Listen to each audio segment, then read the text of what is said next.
right, good afternoon, ladies and gentlemen. How are we all doing? Thank you so much for coming down today and spending some time with us. My name's John Paterson. I'm a Senior Product Manager at Logitech. I look after the Streamers and Creators division, which is a new subcategory of products that we launched this year to help people stream better, to look better, to sound better, and to better control their stream. So today's panel is about the latest in streaming technology, which is what we'll be talking about. And we're very lucky today to be joined by three of our affiliate creators. I'll maybe start from the end. We've got Tham from the Tham Show. How you going, everybody? Hey, we've got Ali from Always Ali. Hi. And we've got Artemis. So how about a round of applause? Welcome, you guys. Thank you so much for coming.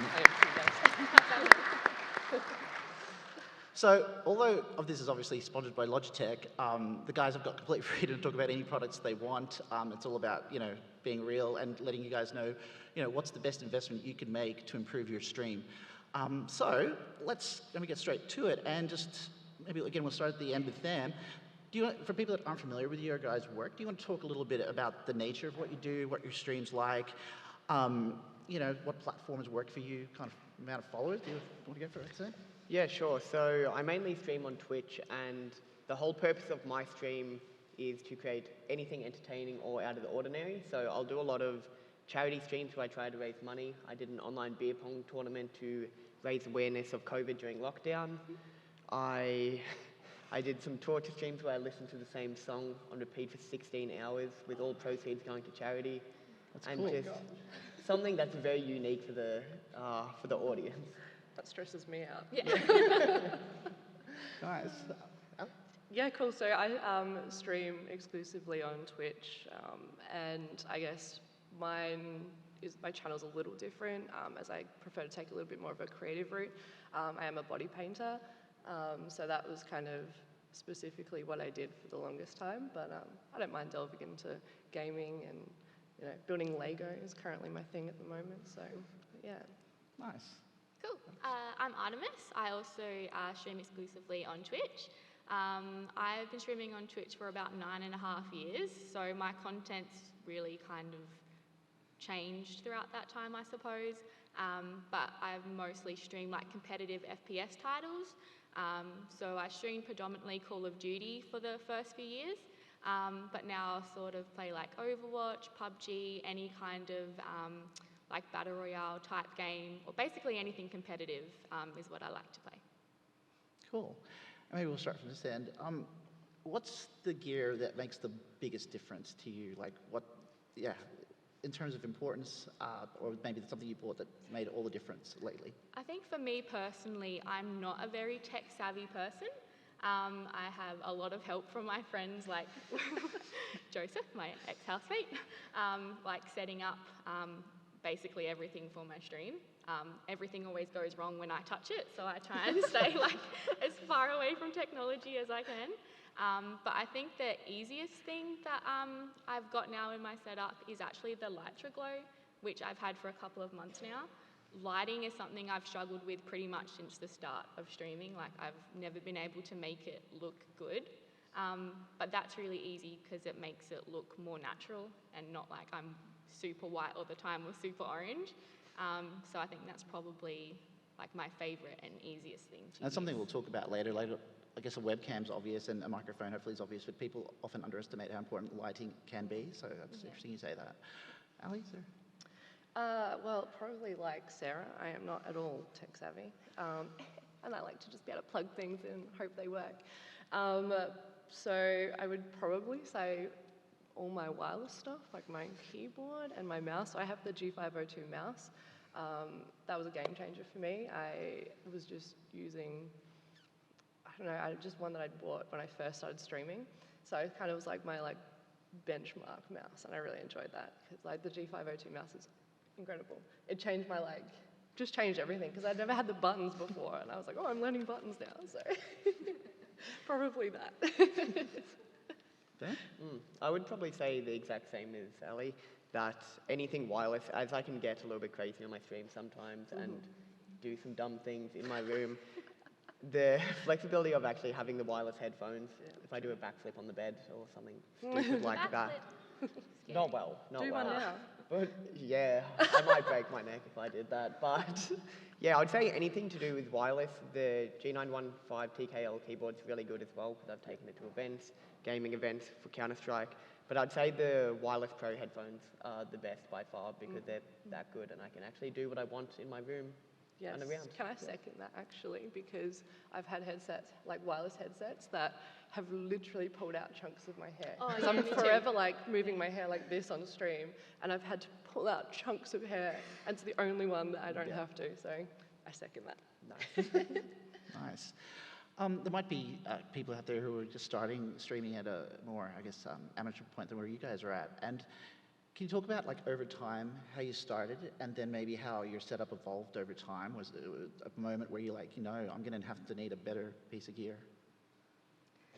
I guess Open like, to anybody. yeah, I guess most people sort of start with something super basic. So especially for me, because I started 9.5 years ago, they didn't have like anything close to what is available now. Like it's so much easier now. Like I think I started on like a really big TV is what I played on. And then I had like my little kind of like poopy computer that kind of just managed to somehow make it work. And yeah, you don't have to have like the most expensive, crazy, fancy like technology and setup to start with. Like just starting with whatever you have available, whether that's off of a console or off of a laptop or whatever you can find really, and then just add little bits and pieces as you go. Probably like lighting and like a good camera and good audio is probably what you sort of want to start with so that people can actually see and hear you well, and then kind of just add little bits and pieces from there. You don't have to have it all at once. Cool. And just so everybody knows, there will be opportunity to ask questions at the end. So yeah, if you think of some good ones, just store them in your mind, and we'll get to those in a bit.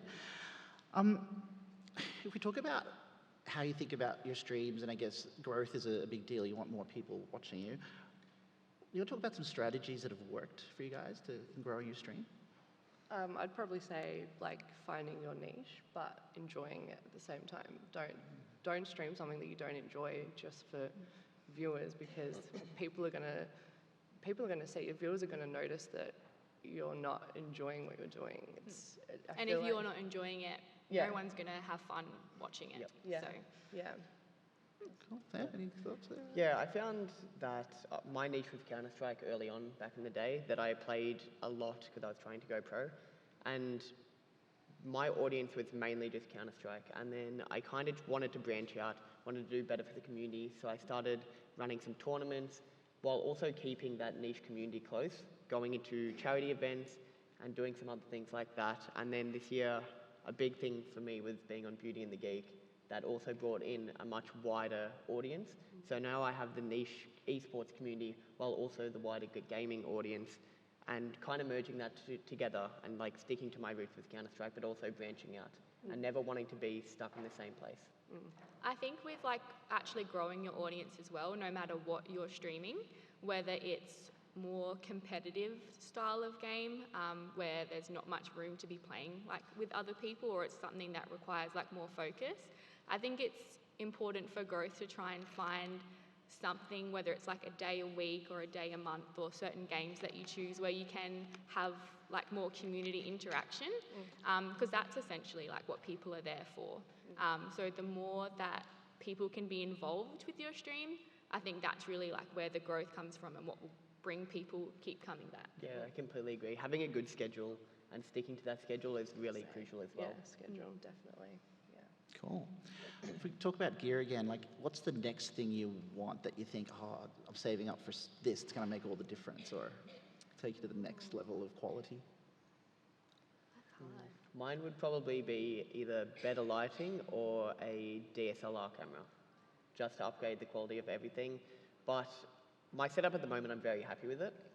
I have everything I need, but over time, when I can afford it, or when I really want to level up my stream in the next possible way, it would most likely be better quality video. Mine's probably a bit more generic, but more white specs would be lovely. White specs, yeah, like the Aurora collection was like life-changing for me. Like you don't know how hard it is to get just pretty, like I've just redone my entire setup, and to just find white specs is very difficult. So yeah, anything white, please. Okay, got it. I'll write it down. Please write that down. Yeah. It's hard for me. I feel like I'm kind of at a place where, like I said, technology is not my thing. So everything works at the moment. So for me, like, that's good. I'm relatively happy. Nothing's broken. But for me, I guess it's just more like lighting and cool colours and stuff in my room. But at the moment, I think like I'm pretty happy with what I've kind of put together. Cool. Maybe a new computer at some point, but it's not super important. Cool. Was there a moment at which, I guess you started streaming and then you hoped people would watch? Was there a moment at which you were like, wow, this is working, people are watching? Do you remember that moment where you were like, this could be a real thing? I still remember like my first tip, like my first donation. It was $10 from someone called Francis. I think he was in Sweden.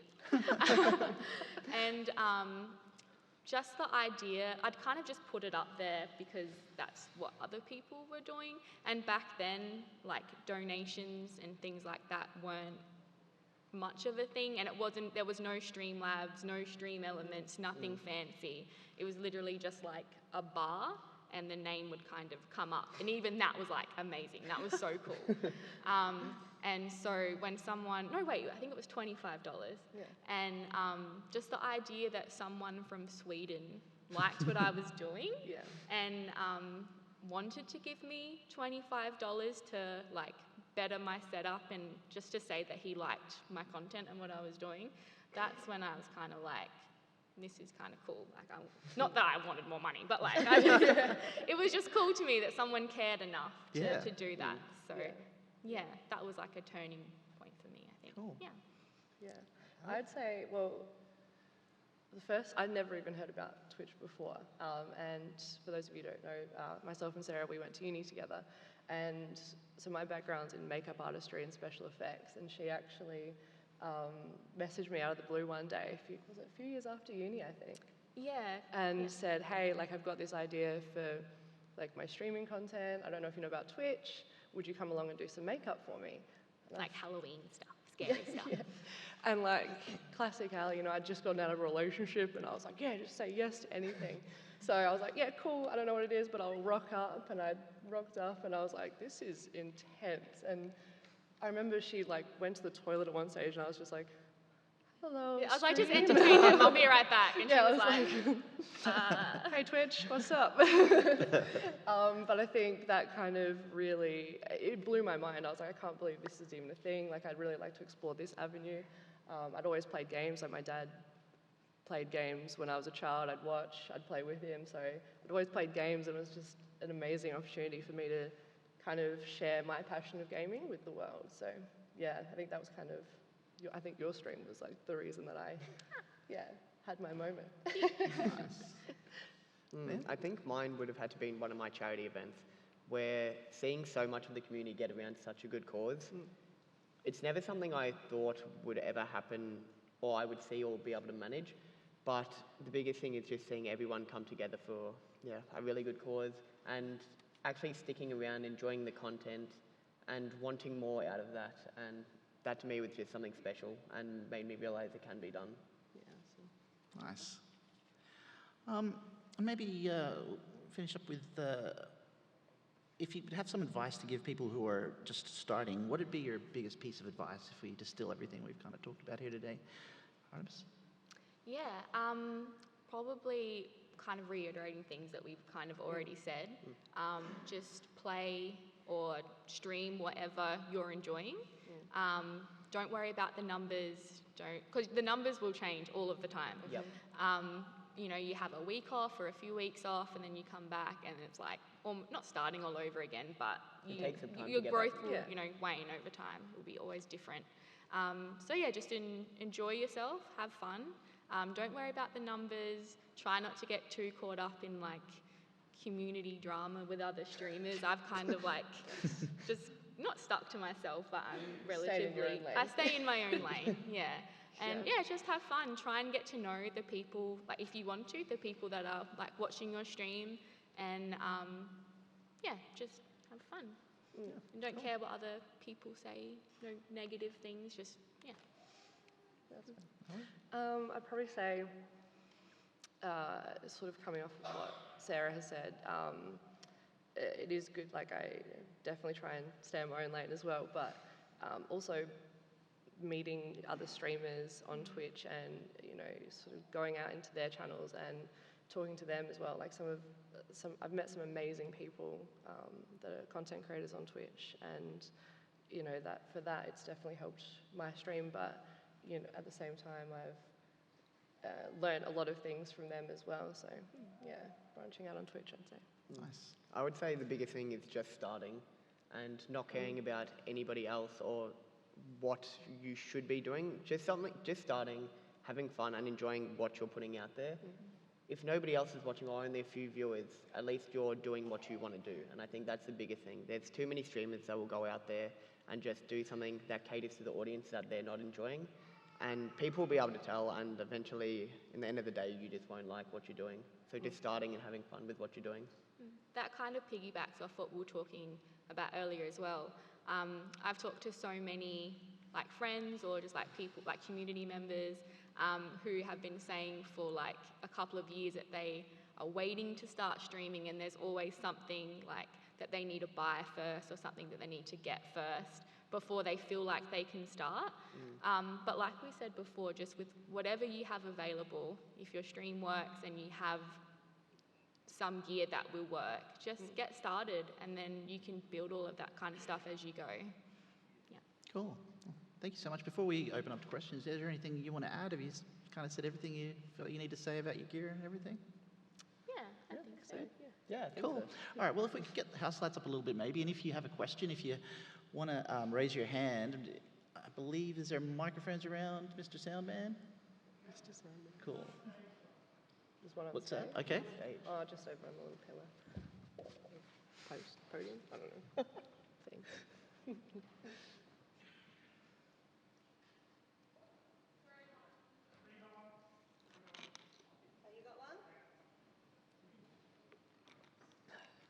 So if you've got a question for any of your panel, if you want to stick your hand up and we'll get to you.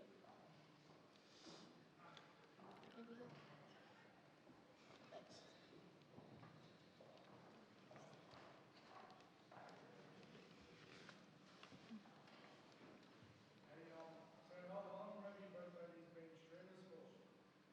So how long have we streamed for? Yes, streamers.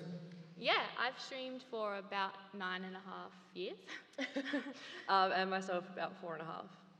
Both of you look amazing, and I'm a fan of yours, Kit and Spike. Oh, thank you. Your cats, I think. Oh, yes, thank you.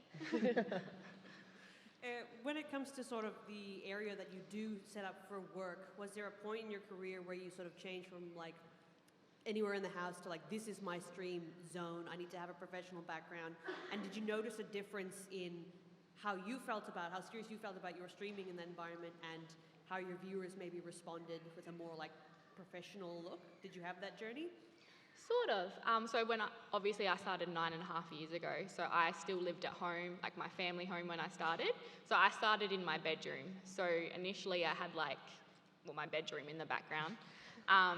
And eventually I sort of like crammed in like an awful green screen. Like looking back, it looked so bad. Anyway, yeah, and then eventually like one of my brothers moved out and I was able to use that as like my new space. I don't, from like a viewer's point of view, I don't think they cared too much. I think they liked that I was able to start adding some cool, things in the background. But for the most part, like I don't think it like really changed like an increase in viewership or anything like that. But I think it made me feel better having like a separate space that's, this is my stream room, this is like my area, and it kind of puts you in like a good space, like even before you start streaming, just makes you feel good about it. Yeah. Yeah, I would definitely, just coming back off the back of that, I streamed in my family home for 3 of those years, I think. And I've just recently been able to make my streaming space my own, and I've completely redone it and had everything, be able to put everything into it that I want. And like mentally that's amazing for me, because I've always, my little scuff stream back at home, I loved it, but it's nice to have I don't know, the things that I want around me, like it makes it my space, like what you were saying, and I love that. So yeah. Yeah, I think for me, over time, I started out in my parents' house. So my room was very small and I had a lot of stuff everywhere because I didn't really care about what the setup was looking like.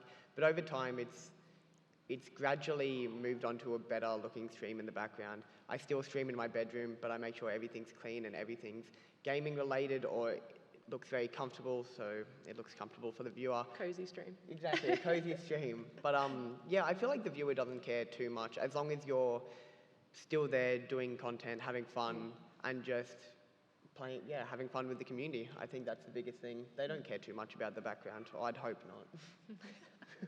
Do you guys care about my background? Yeah, please, please tell us. Got another question out there? So I'm thinking of starting a stream. What was all your first videos like? Like, how did it feel for you? Weird. Yeah. Yeah. But amazing. Yeah, weird at first. Like I said, I'm probably a little bit different because it was so long ago, but the idea of streaming, it wasn't as mainstream and like well known and I guess as cool like as what it is now.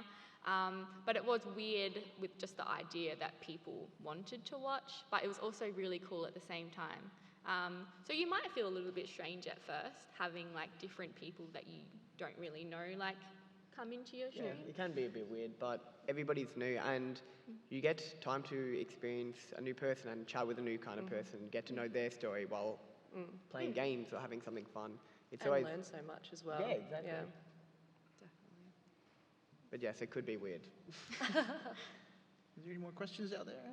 Yeah, g'day. Just a quick question regarding, referring back to new streamers starting out. How important would you say networking is for new streamers? Sorry, what was the word there, sir? What's Sorry, networking.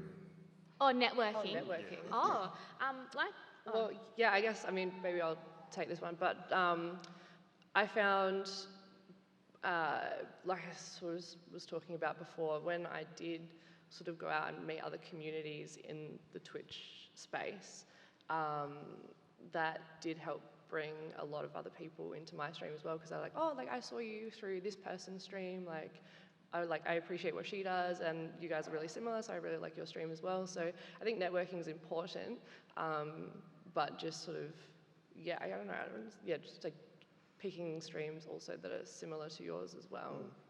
Yeah. another one? Hi, sorry guys. So just quick question: when you're as a streamer itself, obviously marketing yourself is quite important. What are some of the strategies that you guys utilize to market your content out and just kind of get the word moving to sort of build your viewership and just get more eyes onto your content? Using other platforms. yeah.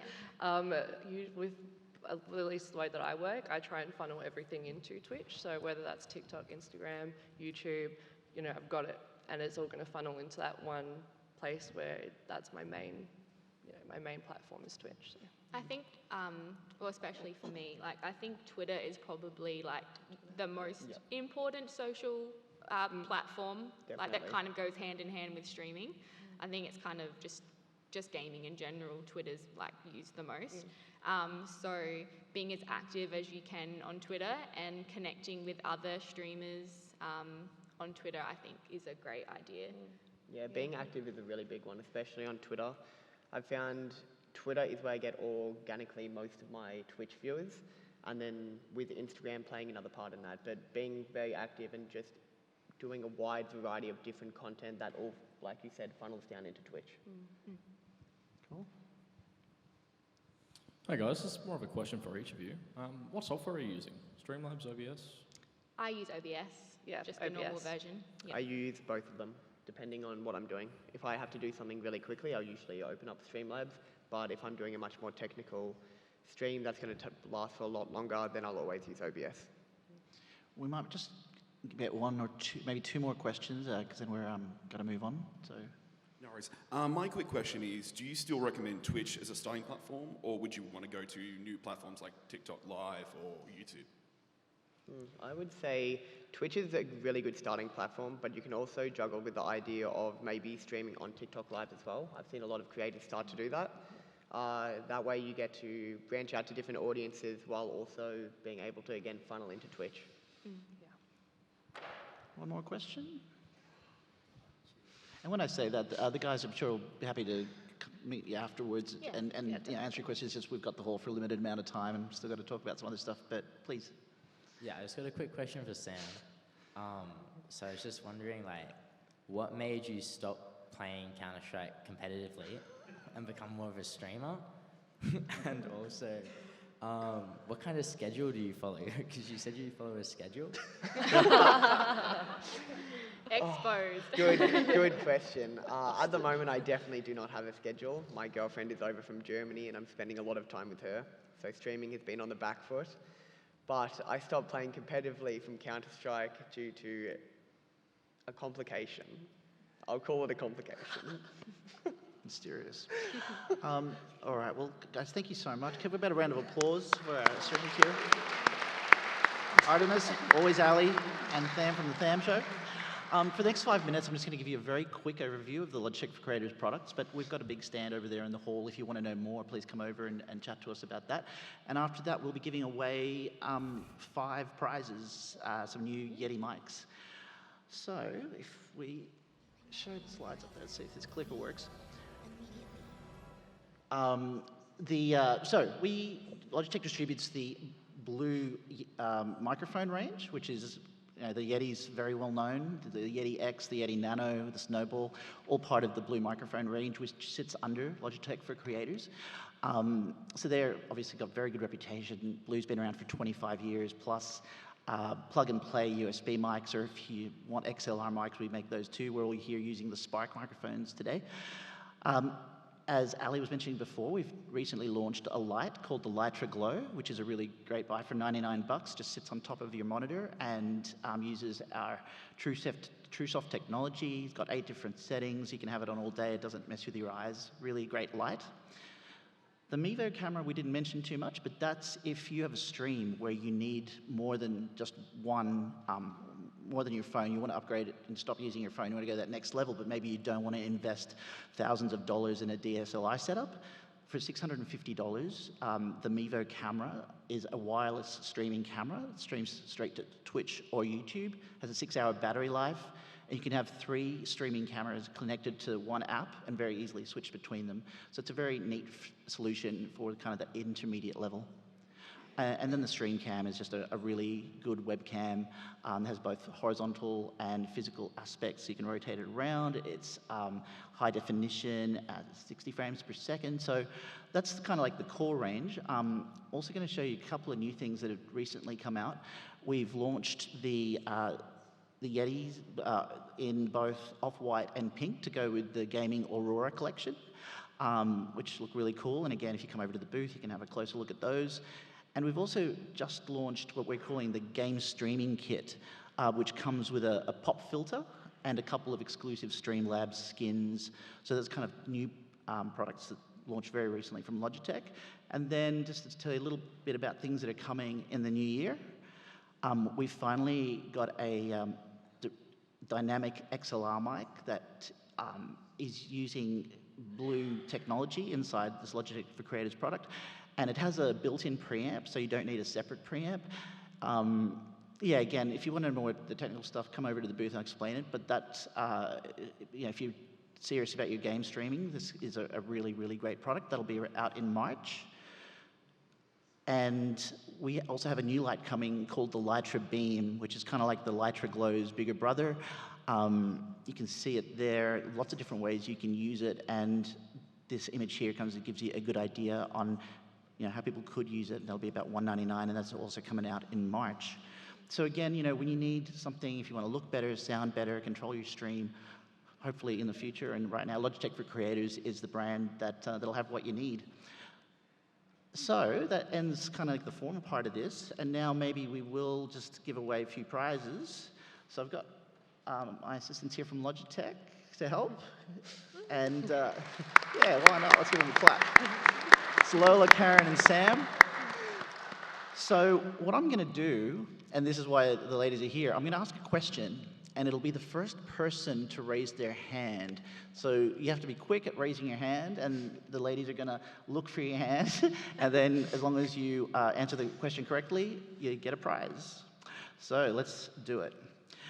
So today, when Ali was talking about her favorite bit of gear, she mentioned a Logitech gaming mouse, a particular one.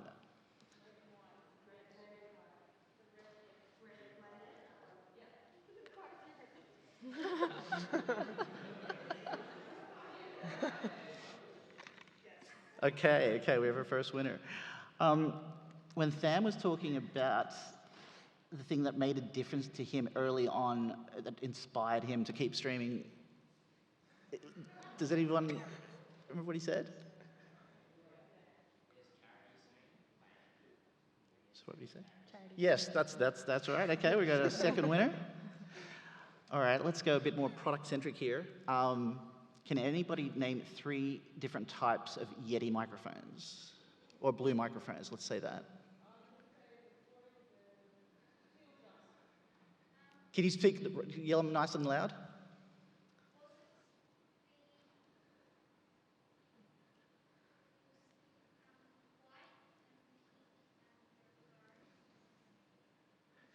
I was looking more for the models of blue microphones or Yeti microphones. Do you know 3?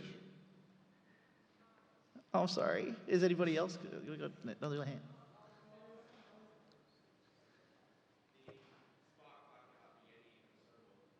That'll do it.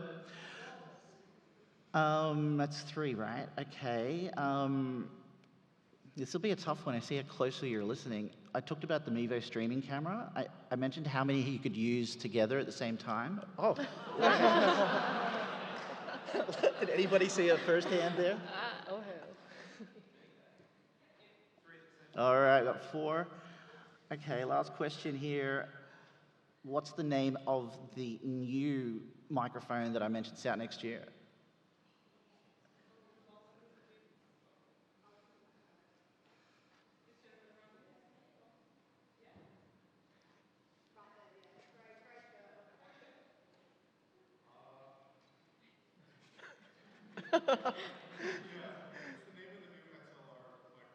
Yeah, did you catch it? I might have said it very quickly. Anyone? Okay, I might go to another question if anybody else catch the name of it? Hey, this is the 5th winner, right? Thank you very much for coming along today. Thanks for the panel, and see you out there. Thank you.